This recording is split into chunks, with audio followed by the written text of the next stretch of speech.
Hi, you're listening to the Tita's Declassified Surthrival Guide with me, your host, Tita B. We talk about tips, tricks, and tools on how you can survive and hopefully thrive your personal and professional life. Please don't forget to follow and subscribe so you don't miss any new episodes. On to today's topic! Disclaimer! Please note that all opinions expressed by me and my guests are entirely our own and does not reflect those of any organizations, groups, or companies. So do take what you hear from here with a grain of salt, as you should with anything that you listen to or watch. Back to the podcast! Hey mga tita! It's been a while. I'm back! Actually, it's been more than a year since my last episode. Grabe. Ang tagal na, diba? And, ganun pa rin, mahaba pa rin yung title natin, the Tita's Declassified Surthrival Guide. But kidding aside, ang dami nang nangyari. But more than the chaos of work, change, and life, what I missed was this space. The quiet time to think, to share, to laugh, and maybe remind you and myself that God's timing always makes sense, even when we don't. And a lot of times, we don't make sense. So, this episode is called Mentors, Goodbyes, and God's Timing. Perfect, because I am restarting my podcast journey. And I want to just take this time to thank you for listening and for being here on my first podcast episode in a while. Now, life lately reminded me that some people are sent to guide you for a reason, and when that season ends, it doesn't mean that the impact does. You know how in work there are people you rarely meet? Like literal, madalang mong maka-meeting or makausap, but their presence changes everything. They're not there every day, but when they show up, they bring clarity, perspective, and this quiet kind of confidence that helps you bulldoze things you never thought you could. And that's the kind of person I want to talk about today. A mentor. Someone who didn't hover, didn't micromanage, but led with trust. We'd meet maybe twice a month, sometimes more than that for updates, but those mentoring sessions, even though they're not something that happens every day, they pushed so much forward. My mentor had that rare leadership quality that makes you want to do better. Not because you're scared, but because you're inspired. And when I found out that he was moving on, I felt that quiet kind of sadness. Not overly dramatic, kind of dramatic, but not overly, but really just reflective. Like, wow. Just wow. That chapter's done and it mattered. And after a few days, I decided to message him.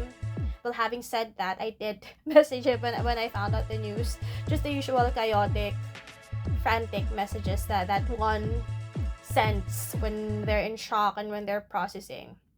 But I decided to message him, not because I needed closure, but because I needed to say thank you. And I don't think I properly thanked him for those sessions. So I wrote something along the lines of, you probably don't realize how much your leadership helped, especially on the days when I felt uncertain or overwhelmed. And syempre, nag-reply siya, short but meaningful because that's the way he is. And he said he appreciated my sense of humor, and that was one of the things that helped balance out the heavy stuff. And of course, that made me smile because sometimes you forget that the way you show up, your tone, your humor, your calm can help other people too. He reminded me that humor isn't weakness, it's a strength. And in leadership, that's powerful.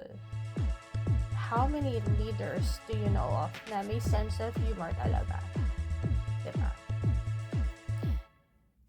You know what's funny? we don't really talk about this kind of grief, the corporate kind. When someone who anchored you professionally leaves, you're not expected to feel too much. Wala lang. You just continue the work. But inside, something shifts. Meetings will obviously feel quieter. And then that one voice that used to steady the room, gone. But the deadlines stay, and then unfortunately, the politics stay. So, I did what any mature adult would do. I colored. I opened my coloring book, bumili pa ako ng iba pang coloring book, bumili pa ako ng ibang mga bagong pens. I put on my music, and I thought, and I whispered in my head, for God to give me the same calmness that my mentor had, because he was very calm. He's an introvert. He's very introverted. So when he talks, you really listen. He had that gentle, quiet kind of voice na you'll really listen to. So that's honestly what I want to carry forward. Not the sadness, not the loss, but how he was, because he's the perfect example of grace under pressure. I may not know the type of pressure that he goes through every day, but that's what he showed, at least from my perspective.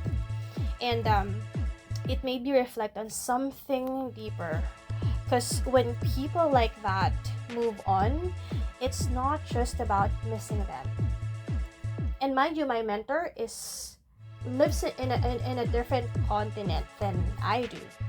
So it's really not just about missing them. It's about realizing how God uses people to grow us.